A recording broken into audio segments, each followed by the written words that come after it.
Hello viewers, we are talking about fourth lecture of module 1 on life skills.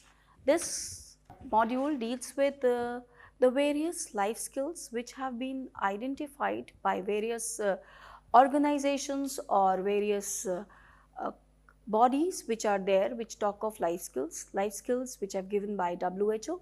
We've already talked of these life skills in the earlier lectures, categorizing them in the thinking skills, emotional skills and social skills. But what is there ki here we will talk about the life skills which these bodies have given. Some of them are common, we have discussed them individually, some may be new, and in the end we will combine with the life skills which were identified for the 21st century situations. Life skills are essential abilities, as we have said, that help an individual effectively to manage various aspects of their personal, social and professional life. In the context of higher education, life skills are crucial for graduates to navigate the complexities of modern world, enabling them to make informed decisions, adapt to changing environment and maintain positive interpersonal relationship. Recognizing the importance of these skills, organizations such as World Health Organization, United Nations International Children's Emergency Fund, Central Board of Secondary Education and University Grants Commission have made significant recommendation to integrate life skills into the education system. Here we explore the key life skills and also see that these life skills mentioned by these various bodies can be very important for the balanced development of an individual. First of all, we will talk of life skills that are mentioned by the World Health Organization. The World Health Organization, WHO, in its 1997 report identified 10 core life skills that are vital for promoting health and well-being. These skills are designed to help individuals cope up with everyday challenges and make informed decisions that enhance their quality of life. The 10 core life skills are, again, as I said, categorized into 3 broad categories of thinking skills, social skills and emotional skills. One by one, we will talk of these skills. We have already covered some of them in the previous lecture with examples. Here we will mention them, how in relation to students they are important. The first skill which we are talking about, and as mentioned by World Health Organization, is the decision making skill. This is the ability to make choices about one's action and responsibilities. It is essential for graduates. Effective decision making enables individuals to assess options, weigh risk and make choices that align with their goals. Graduates or young learners need to learn how to evaluate situation critically and choose the best course of action, whether in professional, academic or personal setting. So this is very important because it has a lifelong impact on the individual's life, and students have to get trained to assess their options and to start recognizing which is best for them. The next is the problem solving skills. It helps an individual to identify challenges, understand their root causes and find solutions. As we already know, while we are talking of thinking skills, we say that it is the knowledge, understanding and application of this knowledge and understanding which is important in the problem solving solution. So that is where we have to incorporate our knowledge and understanding so that we are able to apply it into the day-to-day problems which are faced in our life. The graduates or the young learners face complex problems in their professional, personal life which have to be solved with a very critical examination, with a very critical view in life, and it should be objective. So this skills helps them to approach these issues with creativity and critical thinking. What is creativity? Creativity is when we are thinking out of box and generating new ideas. For young learners or graduate entering into competitive job market, creativity helps them to innovate, to rethink, to remodel. Then they can find unique solutions to the problems and improve process within organization. The skills fosters adaptability and resourcefulness and trains the employees that are highly valued. Those have to have certain creative instincts into them. Next, which we said, critical thinking. This helps the graduates to analyze the information and evaluate its validity. The young learners are constantly bombarded with data and must distinguish how to differentiate between the reliable sources and the misinformation. Critical thinking also helps in making sound judgment in both personal and professional spheres. It gives clarity to goals, examines assumptions, which when we behave subjectivity, so that has to be there. Objectivity is induced in our reasoning when we have critical thinking, and it helps the students to be clear about what to believe and what not to believe. Again and again, we are saying that effective communication, while we are transferring our ideas,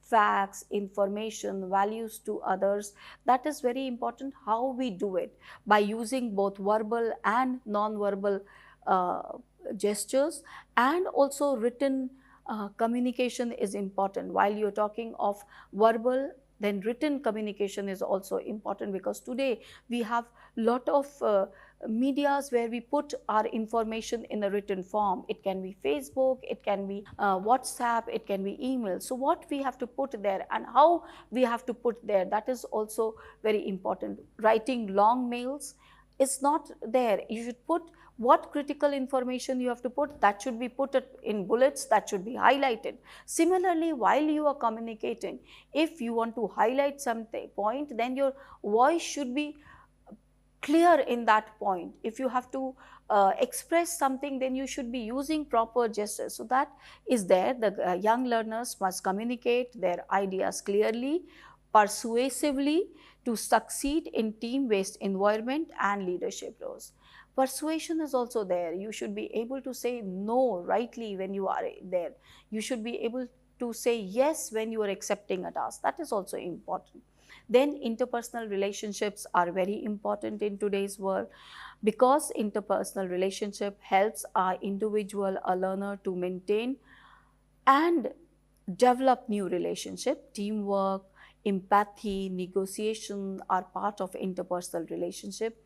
The young learners who are entering into the workforce must often collaborate with diverse group of people, diverse group of individuals, and they have to have strong interpersonal relationships so that they can build rapport, they can resolve complex conflicts, and they can lead teams effectively. So that is very important, and you should have a cordial, friendly environment, and for that you must know the cultural differences which exist. You must know the social differences which exist in the diverse group of settings. So that is very important. When you are there in today's world, we have lot of influences which are influencing a person. So that should be taken into account while you are interacting with others, and if those are taken into account, the interpersonal relationships will be good. Self-awareness, again, is we should know our strength, our weaknesses, our likes and dislikes. Only when we know ourselves well, then only we can influence the others or motivate the others properly. And self-awareness is also important for us to know the right decision in both professional and personal world, because if we know our strength and weaknesses, then only we can set realistic goals for ourselves and seek proper feedback for those goals and proceed in a more organized way. So that is very important for a learner to know. Empathy is a skill or a quality which is a must in today's setting, because all of us, we are having lot of diverse situation again and again. It is an ability which makes us understand and share the feelings of others. In professional setting, empathy helps the person to work in a harmonious way with colleagues and manage teams effectively by realizing the situations what the other person has. It fosters positive, collaborative environment for a working situation. Coping with emotions is a skill which we have to know, because we are again in a lot of stressful situation. There is lot of anxiety, that is lot of anger, that is lot of crucial aspects. So the World Health Organization has said coping with emotion helps us to accept and control our feelings by using proper strategies. It enables an individuals to identify emotions and analyze them well, and also address them in a proper way, so that we are able to present a balanced individual to the world.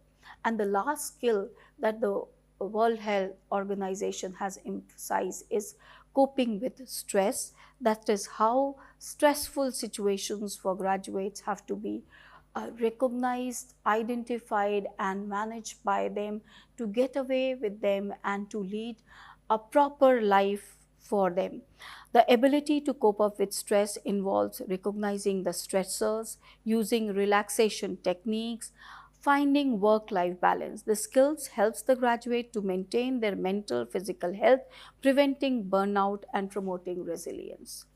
These were the skills, 10 skills, which were identified by World Health Organization in 1997. The next organization which we say is the UNICEF, which identified the life skills in 2012. Itself, the life skill education has to be holistic, and the holistic education should be integrating, it should take care of the cognitive, emotional, and social competencies which will help a learner to and develop properly and contribute positively to the world situation. And these are also important for the young learners or the graduates. This includes the negotiation skills. The negotiation is a critical life skill for resolving complex situation, the conflicts, making compromising, achieving mutually beneficial outcomes.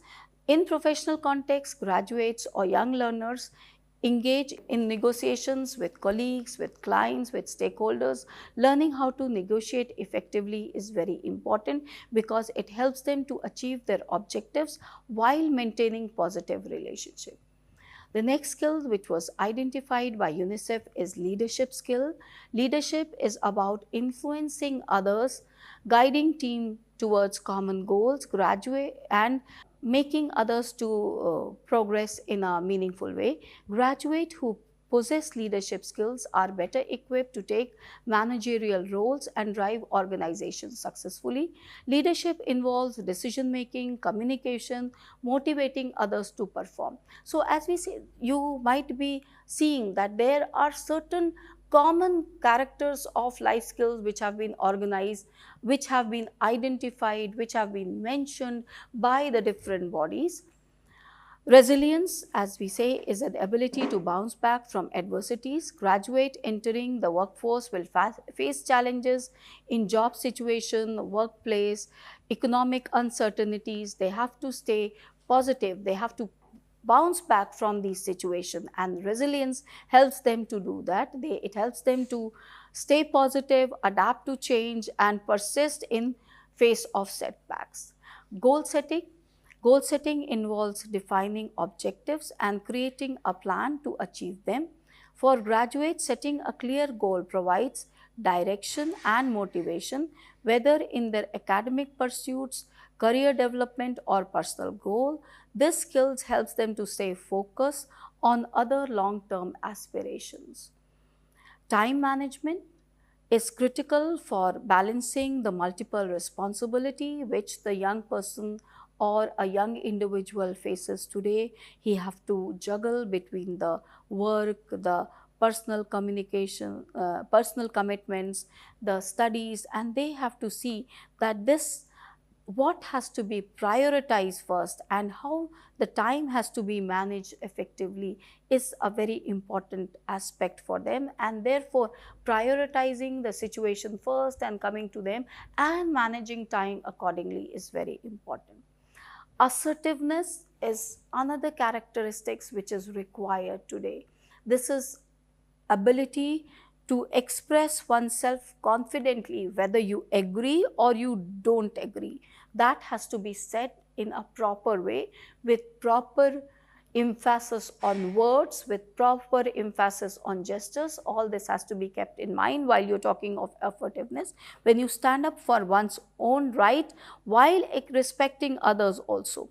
So those individuals who are assertive can advocate for themselves in workplace, negotiate better with others, and also set healthy boundaries. Everyone has to have their personal boundaries together. So that has to be kept in mind.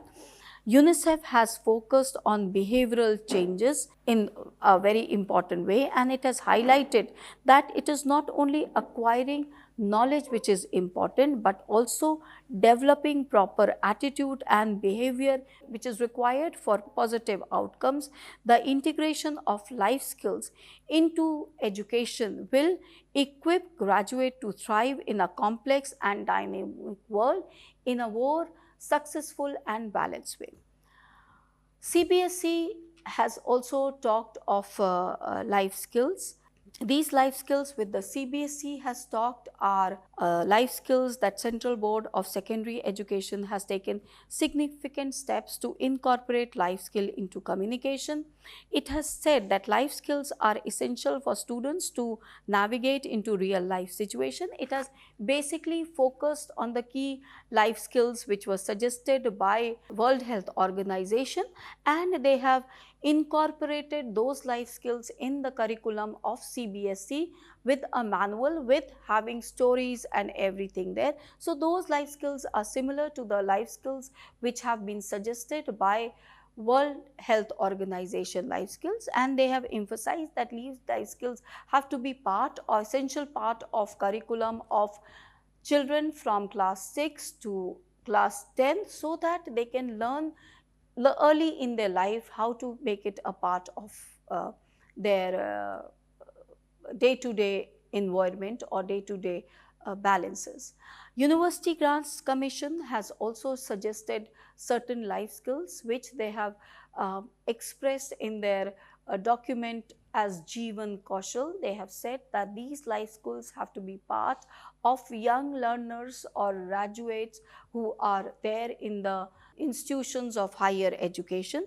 The University Grants Commission, which is the regulatory body for higher education in India, has recognized the importance of life skills for graduate, and it has said that life skills have to be part of higher education curricula. The key life skills which the UGC has suggested are digital literacy. Digital literacy includes not only technical skills but also ability to critically evaluate the online information and use it well digitally. It talks of environmental sustainability, that is, graduates must understand the impact of their actions on environment and be equipped to contribute to sustainable environment in the times to come, because it is very important that we must know how not to use the things which will harm the environment. The common use of plastics which is there in our times, that should be avoided, and therefore the graduates must be trained to use paper bags, to use cloth bags for carrying things. That should become the part of their everyday life. Then we have also certain other skills which the UGC has suggested, that is adaptability and flexibility. In today's changing job market, the graduates must be adaptable and open to learning new skills. The UGC recommends that higher education institutions promote lifelong learning and encourage students to continuously update their knowledge and skills, remain up to date in their career. It says that besides this, they should also have leadership and entrepreneurship. It encourages leadership and entrepreneurship in graduate curriculum, because it says that these skills are essential for those who aspire to lead organization or start their own business. So entrepreneurship is how you should be a job provider, not only the job seeker. That is how the UGC has incorporated in its curriculum, that entrepreneurship is very important aspect of a learner's development. It has also said that professional ethics and integrity are very important, and it has said that while professional ethics and integrity are important, they have to be inculcated as part of behavior of the learner. The ethical values, again and again, the studies have shown that the young learners of today are more working with machines, and therefore they do not have the right sort of interactions with people, and because they do not have right sort of interaction, the right sort of values are not inculcated into them. So UGC stresses the importance of instilling ethical values and integrity in graduates. Professional ethics, which include honesty, responsibility, respect for others, are crucial for maintaining credibility and trust in the workplace. Actually, what has happened somehow in the race to succeed, we have left these values which were part of our system. We have examples of Mahatma Gandhi, we have example of Harish Chand in our history, we have example of Bhishma, we have example of Ram, who have been so honest, so truthful, and these were the life examples of their life which made people think, and these things were told to young children from their grandparents, from their elder brothers, sisters, in form of stories. There were nautankies, there were plays which used to happen, there were puppet shows which used to happen in the common society in earlier time. Suddenly this has come to the social media, or you can say the multimedia. We have stories, but we have in form of television serials. Now this is where the whole aspect of things had changed. We are thinking of uh, values, we are thinking of honesty, we are thinking of relationship as depicted in our television serials or television soap operas. So that is how the things have changed. These things are no more being taught from the society, from the family, from the elders who are there. So that is how these values have to be inculcated in the curriculum, so the learner, because as it is always said, values are caught, not taught. May it be value, moral values, may it be ethical values. We have uh, workforce examples, very recent examples which we know is of Mr. Ratan Tata, whose ethical and work ethics were respected in various uh, organizations, and that is what it made his leadership different. Similarly, we have ethical consideration of various leaders, we have ethical considerations of various institutions, we have ethical examples of various countries where people stick to citizenship, people stick to rules which are there. We have example of Japan, where we know that everyone is taught with ethical citizenship. People are there in rows. Anywhere if you go there, people are standing in queues, they are waiting for their time, their turn to come, and they proceed, because that is how they have been trained, that is how their culture tells them to behave. So that is very important, and it was also there in all the ancient cultures, in all the stories of any culture. These values were always respected: honesty, truthfulness, but somehow they have to be practiced, they have to be set up as an example, and then only they can be incorporated in our learners. So one way of, while you are talking of UGC talks of ethical and moral values, it also talks that we have to incorporate these values with real life examples, with role plays, with case studies, with examples of such people who have been there, who have been practicing these things in their life. Adaptability and flexibility is another life skill which was mentioned by UGC.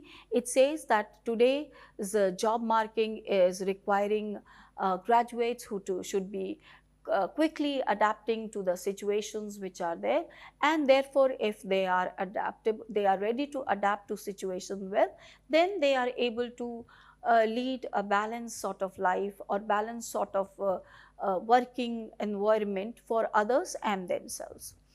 These were the life skills which were suggested by University Grants Commission, and it says that ethical behavior, adaptability, digital literacy, sustainability reflects to the changing demand of 21st century, because as we come across the centuries, again and again we have said, while talking of life skills, they change with time, they change with era, they change with organization. So a person who's quickly able to adapt to the organizational need, to the time need, to the cultural need is more balanced. So that is required. So we must be integrating these life skills in higher education curriculum, so that the graduates do not only become employable, but they also become socially responsible individuals who can lead the society forward in times to come. There are various other organizations like Organization for Economic Cooperation and Development. One of the other skill which OECD identified is financial literacy. And as we are seeing today, as our learners are coming out of houses, of homes early in their life, financial literacy is very important, and it is important for individual of any age, because today we know, with advent of internet, with advent of mobile, with advent of technology, financial status has become very flexible. Every day we are hearing of financial fraud which happen in large numbers and also in large amount. So that is very important. From a very young age, a person should know how to manage his finance well. The combination of awareness, knowledge, skills, attitude and behavior necessary for making good decision about finance, that is, how much I have, how it should be spent, how much should be invested, all that has to be taken in consideration. If you have 10 rupees and you spend all that 10 rupees in one day for a week, then that is not a very good financial decision. So whatever finances you have, whatever income you have, whatever resources you have in terms of money or in other sort of financial documents, it can be checks, it can be fixed deposit, it can be shares, all that should be managed very well in amounts, because even the young learners of today who have some money start investing. Now that investment has to be very judicious, not that you come invest everything and then you are left empty handed. So that is very important, and this financial literacy is also important when you are employable. You should know your employment is related to how much amount you will earn. So that should be there, and this has to be taken in account when you are teaching our learners, taking how to use the documents or financial documents, how to use ATMs, how to use online transactions, when to do online transaction, how to not do things which are not important, not to share your OTPs, not to share your pins, not to share the document which is very crucial for any financial transaction. That has to be kept in mind, and financial stability is required in today's time. So the other life skills which are important to today's learners are other life skills which are also important living into the Indian knowledge system, because today's we are saying that our Indian knowledge system had lot of life skills which enabled the individual to lead a balanced life. The curriculum was of 64 kalas which included both social, emotional skills. It included employability skills, included dance, drama, everything. So how those ancient things can be incorporated by using the aspect of Panchkosh and Panchbhut is also very important, because Panchkosh offers a comprehensive framework for understanding multidimensional nature of human existence and pursuit of happiness. It is a holistic journey leading to personal growth and its effectiveness, and Panchbhut is a comprehensive integration of core components of nature collectively to foster overall development. So that is how we have to discuss life skills in our day-to-day life and incorporate life skills. In the next lecture, we will see how the life skills for graduates were identified and how these life skills will be followed in the other units to come. Thank you.